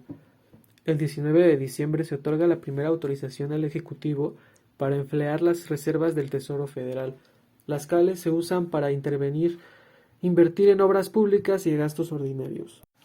1900. El 8 de enero fallece el general zacatecano y secretario de Guerra y Marina, Felipe Berriozábal, en quien se veía a uno de los viejos liberales mexicanos. El 15 de enero se inaugura el servicio de trenes eléctricos, los cuales son cómodos, elegantes, bien alumbrados y tienen cubo para 24 personas. El 18 de enero se libra una batalla entre las tropas del gobierno a cargo de Luis Torres, quien ha dejado el mando supremo de estas al general de Lorenzo Torres, y los indios yaquis quedan al mando de Odope. Este combate tiene lugar en un punto llamado Mazocoba, estratégico en la sierra del Bacatete. El 25 de enero, Bernardo Reyes es designado secretario de guerra y es ascendido a general de división. El 17 de marzo, en Zumpango, son inauguradas las obras del desagüe del Valle de México, con la presencia del presidente Díaz. El 3 de junio, la legislatura del estado de Chihuahua anuncia la reelección del gobernador Miguel Ahumada, periodo que no concluye porque es enviado a gobernar Jalisco. El 3 de septiembre, Blas Escontria, gobernador del estado de San Luis Potosí, le envía al presidente Díaz el manifiesto invitación que Camilo Arriaga escribe para el primer Congreso Liberal. El 15 de septiembre, un grupo de personas apedrea la séptima demarcación de la policía de la capital. El 31 de octubre se aprueba la Ley Orgánica de Ejército Federal, que Bernardo Reyes logró que Porfirio Díaz aceptara. Según los términos de esta ley, el ejército permanente tendrá 26.000 hombres, cuyo número aumentará a 76.000 en un término de 45 días. Añadiéndole la primera reserva, las tropas que estaban en servicio activo y asignadas a los ministerios de Gobernación y Hacienda y a los gobiernos de los estados, y una segunda reserva, que será organizada en cada estado para formar una Guardia Nacional consistente, de candidatos a oficiales que estudiarán y entrenarán, como preparación para sustentar los exámenes para sus cargos. 1901. El 5 de febrero se lleva a cabo el Congreso Liberal en la ciudad de San Luis Potosí. El 23 de mayo, el periódico Regeneración anuncia que, en su número 39, Jesús y Ricardo Flores Magón fueron encarcelados el 21 de ese mes y que se encuentran incomunicados. El 4 de noviembre, la radicalización del movimiento liberal alcanza su clímax con la publicación de un manifiesto por el Club Liberal Ponienciano Arriaga. Este manifiesto, firmado por Camilo Arriaga y José María Facha y publicado por El Porvenir y Renacimiento de Juan Saravia, trata por primera vez el problema agrario y la necesidad de una reforma social. El 24 de diciembre se aprueba una ley que impone ciertas restricciones para la explotación de petróleo y carburos gaseosos de hidrógeno. También autoriza al Ejecutivo a conceder permisos para explorar el subsuelo de terrenos baldíos o nacionales en busca de depósitos de petróleo y carburos gaseosos de hidrógeno. 1902. El 27 de enero, en el marco de la Segunda Conferencia Panamericana realizada en la Ciudad de México, se firma la Convención para la Integración de los Códigos de Derecho Internacional Público y Privado de América.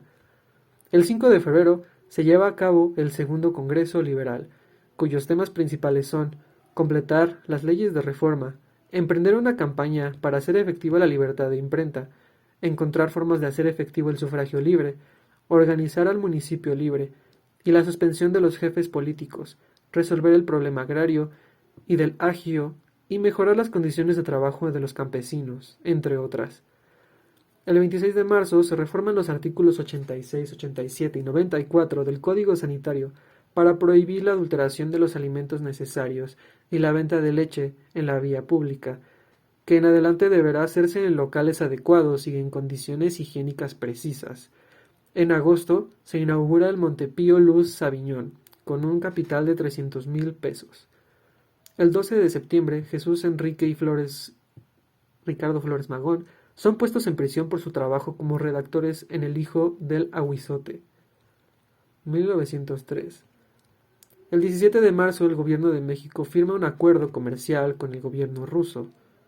El 11 de abril se funda el Club Antirreeleccionista Redención, el cual lanza un manifiesto firmado por Santiago de la Hoz, Alfonso Cravioto, Ricardo y Enríquez Flores Magón, y Juan y Manuel Saravia, en donde advierten que, si Díaz insiste en reelegirse en 1904, estará precipitando al país a una guerra civil. El 21 de junio, Francisco Bulnes pronuncia el discurso con el que se presenta a la Convención Nacional Liberal la candidatura reeleccionista de Porfirio Díaz. En octubre, el Ejecutivo de la Unión presenta un proyecto de la ley para combatir el robo y la falsificación de la moneda. En ella se pide el establecimiento de los trabajos forzados, según las condiciones del reo, como medio más eficaz para lograrlo. El 17 de noviembre, el gobierno envía al Congreso una iniciativa de ley para crear la Vicepresidencia de la República. 1904. El 6 de mayo se da a conocer una reforma electoral que amplía el periodo presidencial de 4 a 6 años y restablece la figura de la vicepresidencia. El 1 de junio se da por terminada la lucha contra los indios mayas en la península de Yucatán. El 11 de junio se llevan a cabo las elecciones secundarias para designar presidente y vicepresidente de la República, las cuales se efectúan tan rápidamente que, a las 10:15, el repique de las campanas de todos los templos anuncia a los habitantes de la Ciudad de México que Porfirio Díaz y Ramón Corral han sido reelegidos por unanimidad. El 9 de diciembre, la Secretaría de Hacienda consigue del Congreso la expedición de leyes para tomar las medidas administrativas necesarias con respecto al problema de la plata y su variación en el mercado. 1905. El 5 de febrero se inaugura en el Distrito Federal el Hospital General, compuesto por 33 pabellones con capacidad para albergar a 1 millar de enfermos y cuyo costo asciende a 3 millones de pesos. El 31 de marzo se expide una ley que suprime la acuñación de moneda en los estados, por lo que son clausuradas todas las casas de moneda, excepto la de la Ciudad de México. El 8 de abril queda establecida la Comisión de Cambios y Monedas, cuya principal facultad es administrar el Fondo Regulador de la Circulación Monetaria. Su presidente nato es el secretario de Hacienda, quien delega las funciones de administrar el organismo en un vicepresidente, en ese momento Pablo Macedo. El 1 de mayo entra en vigor una ley que establece un nuevo régimen monetario, el cual tiene como uno de sus principales rasgos que como unidad monetaria del país se conserva el peso de 27 gramos, 73 milésimos de plata, con ley. El 28 de septiembre se instala la Junta Organizadora del Partido Liberal, cuyo presidente es Ricardo Flores Magón, vicepresidente Juan Saravia, Antonio y Villarreal, secretario, Enrique Flores Magón, tesorero, y Manuel Saravia, Rosalío, Bustamante y Librado Rivera, vocales. El 27 de octubre la compañía Sud Pacífico obtiene la concesión para construir un ferrocarril de vía ancha que, partiendo del mejor punto del ferrocarril de Cananea, cerca de Álamos, enlace con el ferrocarril central entre Guadalajara y San Marcos, pasando por Culiacán, Mazatlán, Santiago y Tepic. 1906. El 16 de enero, unos 15 trabajadores de Cananea, encabezados por el jalisciense Manuel M. Diegues, constituyen la sociedad secreta Unión Liberal Humanidad, la cual pronto se adhiere a la Junta Organizadora del Partido Liberal Mexicano. El 27 de julio, el gobernador de Chihuahua, Enrique Sicriel, decreta que en ese estado no se considerará útil ni lícita la venta al menudeo de bebidas embriagantes. El 25 de agosto, el gobierno del Distrito Federal publica un reglamento para la circulación de automóviles, que ordena que sean de sistemas suficientemente experimentados y conocidos, que en lugares poco transitados la velocidad no debe exceder de 40 km por hora, y en los de mayor circulación de 10, donde sea este excesivo no deben sobrepasar a coches y tranvías. Al aproximarse a los cruceros se anunciarán con una trompeta o con un timbre sonoro, y si asustan a los animales, aminorarán la velocidad o se detendrán. El 3 de septiembre se funda la Caja de Préstamos para Obras de Irrigación y Fomento de la Agricultura, organismo compuesto por el Banco Nacional de México y por el Mexicano de Comercio e Industria, con lo que se busca impulsar la producción agrícola. El 5 de septiembre, el Gobierno de México recibe información de que el grupo liderado por Ricardo Flores Magón se apresta a caer sobre Cananea junto con 500 hombres. Por eso se le pide al de Estados Unidos que les dispare. El 2 de noviembre se expide una ley sobre accidentes de trabajo. El 4 de diciembre, el segundo gran círculo de obreros libres declara la huelga en las fábricas textiles del centro del país debido a la expedición de un nuevo reglamento que les parece injusto para los trabajadores. A esta se suman de inmediato cerca de 7,000 operarios de las fábricas de Tlaxcala y Puebla. El 14 de diciembre, los trabajadores Río Blanco aceptan la mediación de Porfirio Díaz en el conflicto. El segundo gran círculo anuncia que pedirá el arbitraje del presidente Díaz para la solución de la huelga. El 21 de diciembre, el presidente Díaz pide a los obreros y patrones que firmen un acuerdo en el que formalicen su designación como mediador.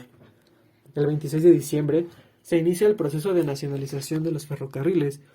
El Congreso autoriza que se lleve a cabo la fusión de las compañías del Ferrocarril Central y el Ferrocarril Nacional, debido a que los problemas económicos que presenta la primera, después de que se logra un acuerdo, Porfirio Díaz y el Porfiriato.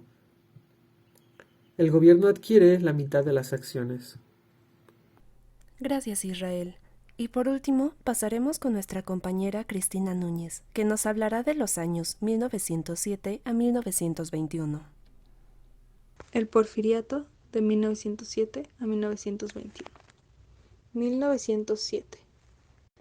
Se funda la Universidad Angelopolitana en Puebla. El 4 de enero se soluciona el conflicto entre fábricas de Puebla y Tlaxcala, se requirió intervención presidencial. El 6 de enero se comunica la resolución presidencial a huelga de 2.000 obreros en Orizaba. El 7 de enero inicia la huelga en la fábrica textil de Río Blanco. El 8 de enero tropas al mando de Rosalino Martínez arriban a la zona conflictiva de Río Blanco para aplacar el movimiento. Se llevan a cabo fusilamientos sin formación de causa a los líderes obreros Ricardo Moreno y Manuel Juárez. 9 de enero. Se reabren las fábricas textiles en la región de Orizaba. 13 de enero. Se reinician las labores en la fábrica de Río Blanco y se nota la disminución del número de obreros. 15 de enero.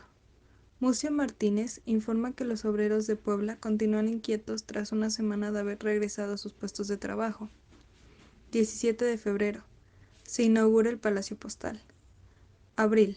El antiguo Teatro Renacimiento se convierte en el Virginia Fábregas. 1 de abril. El presidente Díaz informa al Congreso de la Unión que los disturbios de Río Blanco se reprimirán con tanta prontitud como energía. 5 de abril. Se estrena En la Hacienda, primera obra del género chico en exhibir el tema de los contrastes sociales del México porfiriano. 22 de abril. Eliot Root, secretario del Departamento de Estado de Estados Unidos, gira personalmente la orden de que se investigue el asunto de los revolucionarios mexicanos que se encuentran en ese país, para poner la información en manos del Procurador General. 6 de julio. Se expide el decreto de constitución de los Ferrocarriles Nacionales de México. El proceso concluye en 1908. Agosto. Enrique Krill es nombrado embajador de México en Estados Unidos. 26 de agosto. La legislatura del estado de Chihuahua declara a Enrique Krill gobernador del estado. 15 de septiembre. Se le otorga a Torreón, Coahuila, la categoría de ciudad. Octubre. Eliot Root, secretario de Estado de Estados Unidos, visita México. 17 de noviembre. The Mexican Herald publicó que los gobiernos de México y Estados Unidos han celebrado un contrato que permitirá a este último tener jurisdicción sobre la Bahía Magdalena. 31 de diciembre. Justo Sierra dirige una carta al ministro de Hacienda, José Yves Limantour, en la que se solicita un aumento de sueldo para los profesores. 1908. A principios de año, el presidente Porfirio Díaz concedió una entrevista en el castillo de Chapultepec al periodista norteamericano James Creelman, de Pearson's Magazine. 29 de febrero. Se firma el convenio definitivo entre el gobierno federal y las casas Speyer & Co., Kuhn Loeb & Co., Hallgarten & Co., Landenburg, Thalmann & Co., todas de Nueva York, Speyer Brothers de Londres, Berliner Handelsgesellschaft y Bank für Handel Industrie de Berlín, todas representantes de accionistas y acreedores de la Compañía del Ferrocarril Central. 3 y 4 de marzo. El periódico oficial El Imparcial publica una traducción al español de la entrevista Díaz-Creelman incompleta. 25 de marzo. El presidente Porfirio Díaz inaugura el nuevo edificio de la Escuela de Jurisprudencia. 28 de marzo. Se extiende la escritura de constitución de la Compañía de los Ferrocarriles Nacionales de México. Abril. 300 trabajadores de la Gran Liga Mexicana de Empleados de Ferrocarriles se van a huelga en San Luis Potosí. Mayo. El presidente Díaz anuncia su reelección. 1 de mayo. El secretario de Gobernación presentó una iniciativa de ley para resolver los problemas creados por la inmigración. 19 de junio. Son promulgadas varias reformas a la Ley de Instituciones de Crédito. Agosto. Querido Moeno publica su ensayo ¿Hacia dónde vamos? En este escrito, a partir de las declaraciones de Porfirio Díaz a Creelman sobre la formación de partidos políticos en México, el autor cuestiona el futuro político del país y la permanencia de Díaz en la presidencia. 16 de noviembre. En un discurso frente al Congreso, José Yves Limantour realiza la primera y mejor crítica a la mala planeación y tratado de los ferrocarriles mexicanos. 21 de noviembre. Francisco I. Madero publicó su libro La sucesión presidencial en 1910. 11 de diciembre de 1908. El diputado José Macías lleva el proyecto de ley de inmigración a la Cámara de Senadores. 1909. 4 de enero. Aparece una circular impresa firmada por Benito Juárez hijo, Heriberto Barrón y Juan Sánchez Azcona, que convoca a una reunión para constituir el Partido Democrático. 22 de enero. Queda formalmente constituido el Partido Democrático. 9 de febrero. Se funda el Club Reeleccionista, que nombra a Porfirio Díaz como su candidato a la presidencia. Marzo. Se realiza la Convención Nacional del Círculo Nacional Porfirista en el Teatro Abreu, la cual es presidida por José de Landero y Cos. 11 de marzo. El gobierno de Estados Unidos completa los preparativos para intervenir en el conflicto de Centroamérica, en el que se encuentra involucrado México. Abril. El presidente Díaz informa que la disminución de la epidemia de fiebre amarilla llega a tal punto que prevé que pronto llegará a su fin. 1 de abril. El Partido Democrático lanza su manifiesto, el cual es recibido por el pueblo fríamente. 21 de mayo. Bernardo Reyes le pide a Ramón Corral que no haga caso de las declaraciones y actividades de sus partidarios, pues está resuelto a apoyar su candidatura a la vicepresidencia. 22 de mayo. Se funda en la Ciudad de México el Centro Partido Nacional Antirreeleccionista, que se tiene como antecedente el Club Antirreeleccionista de México. Su programa se basa en el sufragio efectivo, no reelección. Emilio Vázquez Gómez, Francisco I. Madero y Toribio Esquivel Obregón son elegidos como presidente y como primer y segundo vicepresidente del partido respectivamente. Junio. Se instala el Partido Nacional Obrero. 16 de junio. Se funda el Club Central Antirreeleccionista y lanzan su primer manifiesto público. 20 de junio. El Gran Partido Nacional Obrero proclama la candidatura de la fórmula Díaz-Reyes para que participe en las siguientes elecciones. 31 de julio. Bernardo Reyes envía una carta al presidente Porfirio Díaz en la que le reitera su lealtad y obediencia. 24 de septiembre. El Congreso expide el decreto que permite a Porfirio Díaz dejar el territorio y que la ausencia no excederá de un día. Octubre. Entra la primera locomotora a la ciudad y puerto de Manzanillo, Colima. 15 de octubre. Porfirio Díaz y su comitiva llegan a la estación de Ciudad Juárez, con motivo de la entrevista con su homólogo estadounidense, William Taft. 28 de octubre. Se funda el Ateneo de la Juventud con el propósito de criticar los postulados del positivismo imperante de la época. 22 de noviembre. La Compañía del Ferrocarril del Noroeste de México obtiene la fusión de todas las concesiones de las que era propietaria. 1910. Febrero. Se produce un conflicto en Querétaro, pues la compañía industrial manufacturera decide rebajar los salarios de sus operarios como medio para resistir la competencia de la fábrica Hércules. 21 de febrero. Se funda la Cruz Roja Mexicana como una asociación reconocida como persona jurídica y sociedad de utilidad pública. 28 de marzo. Francisco I. Madero se encuentra en la ciudad de Zacatecas. Abril. El Partido Antirreeleccionista aprueba los lineamientos generales de su política, entre los cuales incluye reformas para mejorar las condiciones de los obreros. 15 de abril. Se lleva a cabo una convención de los clubes antirreeleccionistas con 200 delegados. 16 de abril. El presidente Porfirio Díaz y Francisco I. Madero sostienen una reunión en la cual el presidente se compromete a entregar el poder a quien el pueblo elija. Mayo. Circula una hoja firmada por obreros del Distrito Federal en la que ofrecen que, en cuanto conquisten el poder, obligarán a los patrones a aumentar los jornales. 3 de mayo. Justo Sierra presenta en la Cámara de Diputados la iniciativa para crear la Universidad Nacional de México, constituida por las escuelas preparatoria de Jurisprudencia, Medicina, Ingeniería, Bellas Artes y Altos Estudios. Junio. Mucio Martínez tiene que hacer frente a la huelga de obreros de la fábrica de Metepec, quienes resuelven asaltar la cárcel del pueblo. 9 de junio. La Compañía Mexicana de Petróleo El Águila inicia la perforación del pozo número 4 de Potrero del Llano. 26 de junio. Se realizan elecciones para designar presidente de la República Mexicana. Henry Wilson, embajador de Estados Unidos en México. Julio.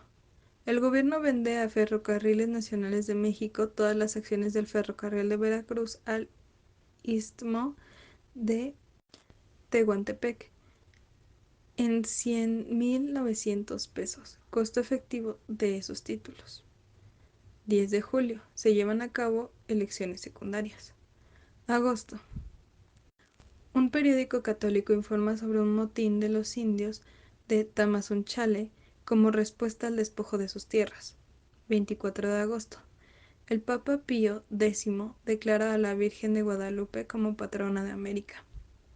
Septiembre. Se reúne el Congreso Nacional de Educación Primaria en el Salón de Actos de la Escuela Nacional de Artes y Oficios para Varones. 12 de septiembre. Se inaugura la nueva Escuela Normal para Maestros. 18 de septiembre. Justo Sierra inaugura la Escuela de Altos Estudios en presencia de los directores de las escuelas profesionales y de los delegados extranjeros que asisten a la creación de la universidad. 4 de octubre. Porfirio Díaz y Ramón Corral son declarados reelectos como presidente y vicepresidente de la República para el sexenio 1910 a 1916, respectivamente. 6 de octubre. Francisco I. Madero escapa de la cárcel de San Luis Potosí. Disfrazado de trabajador ordinario, sube un vagón de tercera clase. 7 de octubre. Francisco I. Madero cruza el puente internacional de la frontera entre México y Estados Unidos para tomar el carro dormitorio del tren que va a San Antonio, Texas, donde lo esperan Juan Sánchez Azcona y Paulino Martínez. 25 de octubre. Empieza la difusión del Plan de San Luis elaborado por Francisco I. Madero y en el que se llama a iniciar la revolución a partir de las 6 de la tarde del 20 de noviembre de ese año, si es que el gobierno no permite el juego democrático. 14 de noviembre.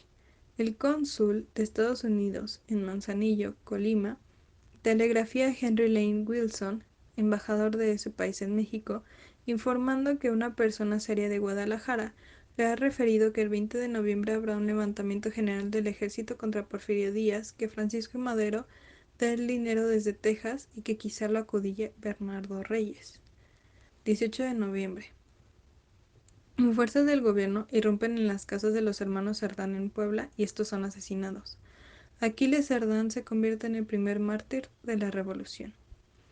Henry Lane Wilson telegrafía a su gobierno para informar que tiene pruebas de que se prepara un golpe revolucionario contra el gobierno de Porfirio Díaz y recomienda que el Departamento de Estado intervenga a fin de impedir que los maderistas compren armas en Estados Unidos para internarlas en México. 23 de noviembre. La Embajada de México en Estados Unidos pide al Departamento de Estado que ese país que aprender a Francisco y Madero en El Paso, Texas, de donde éste se dispone a salir a Los Ángeles. 30 de noviembre. Ante la presión de los brotes revolucionarios y la crisis política evidente, desde París, Francia, el secretario de Hacienda José Yves Limantour envía su renuncia a Porfirio Díaz, quien la rechaza.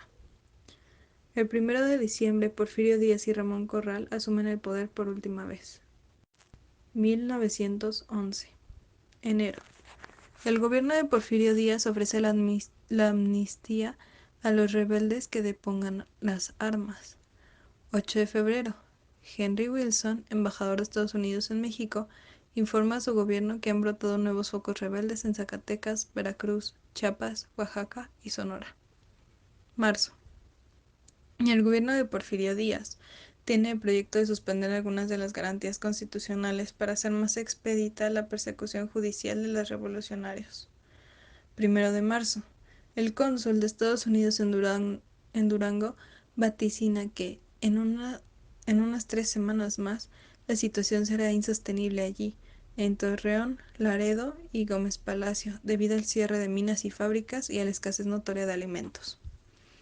16 de marzo. Francisco León de la Barra, embajador de México en Estados Unidos, filtra al Departamento de Estado de ese país el rumor de que algunos rebeldes vestidos de soldados federales piensan abrir fuego contra las fuerzas americanas que resguardan la frontera. 17 de marzo.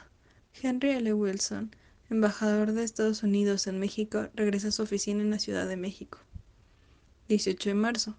Francisco I. Madero lanza su circular número 16, en la cual, además de protestar contra la suspensión de garantías, anuncia que será juzgado como asesino. 24 de marzo. En un intento desesperado por frenar la andada revolucionaria y las exigencias de cambio en la vida política del país, Porfirio Díaz acepta la renuncia de prácticamente todo su gabinete, con excepción de los ministros de Hacienda y de Guerra. 28 de marzo. El presidente Díaz anuncia el nuevo gabinete. Abril. Se llevan a cabo en Ciudad Juárez conferencias entre Madero y enviados de Díaz. 1 de abril. Díaz acude a la Cámara de Diputados para rendir su último informe de gobierno. 4 de abril. Francisco Bulnes promueve ante la Cámara la reforma constitucional de la no reelección. 5 de mayo.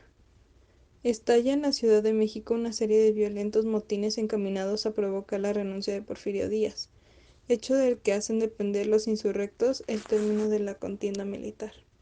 17 de mayo. Se reanudan las pláticas entre Madero y los enviados de Díaz en Ciudad Juárez. 21 de mayo. Se firman los tratados de Ciudad Juárez, en donde Díaz accede a abandonar la presidencia de la República. 31 de mayo. El general Porfirio Díaz parte rumbo a Europa en el vapor de correo Ipiranga, de la Hamburg America Line. 4 de junio. Llega al puerto de Veracruz el general Bernardo Reyes, después de permanecer varios años en el exilio. 7 de junio. Entra triunfalmente Madero a la Ciudad de México. 5 de noviembre. Se publica el bando que anuncia el triunfo de Francisco I. Madero y José María Pino Suárez en el proceso electoral. 6 de noviembre. Francisco I. Madero toma posesión de la presidencia de la República Mexicana. 1912. El 10 de enero es anunciada la baja de Porfirio Díaz como general de división. 13 de septiembre. Porfirio Díaz recibe un telegrama de Madrid anunciándole la muerte de Justo Sierra. 18 de febrero. Llega a México el nuevo delegado apostólico de la Santa Sede, el doctor Tomás Pío Bogliani. 16 de octubre. Félix Díaz, sobrino del general Porfirio Díaz, inicia una rebelión en Veracruz en contra del gobierno de Francisco I. Madero. 1913. 9 de febrero. Inicia el golpe militar contra el gobierno de Francisco I. Madero, conocido como la Decena Trágica. 22 de febrero. El presidente Francisco I. Madero y el vicepresidente José María Pino Suárez son asesinados en los terrenos de la prisión de Lecumberri. 24 de abril. Los diarios de la República Mexicana anuncian que las elecciones para designar presidente serán aplazadas hasta finales de año. 1915. 29 de abril. Carmen Romero Rubio le escribe a María Caña para contarle que, debido al estado de salud del general Porfirio Díaz, estamos muy encerrados. Solamente vamos al bosque de Boulogne, que está precioso. 2 de julio. En el número 23 de la avenida del Bosque de Boulogne, muere el general Porfirio Díaz. A media mañana, el 2 de julio, la palabra se le fue acabando y el pensamiento haciéndole más y más incoherente. Se complació yendo a hablar de México, hizo que le dijeran que pronto se arreglarían allá todas las cosas, que todo iría bien. Estuvo un poco con los ojos entreabiertos e inexpresivos conforme la vida se le apagaba. A las 6 de la tarde pierde por fin el conocimiento. Minutos después, sin abrir los ojos, fallece. 4 de julio. El cadáver del general Porfirio Díaz es inyectado con sales de alumnia para su conservación. El 6 de julio se celebran las exequias del general Porfirio Díaz en el templo de Saint-Honoré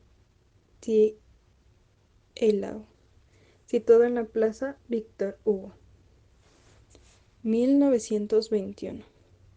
El 27 de diciembre, los restos del general Porfirio Díaz son exhumados de su cripta en el templo de Saint-Honoré-d'Eylau para ser inhumados en una capilla que manda construir su viuda, Carmen Romero Rubio, en el cementerio de Montparnasse, en donde permanecen hasta hoy su eterno exilio. Para finalizar, agradecemos su atención y su preferencia. Hasta la próxima.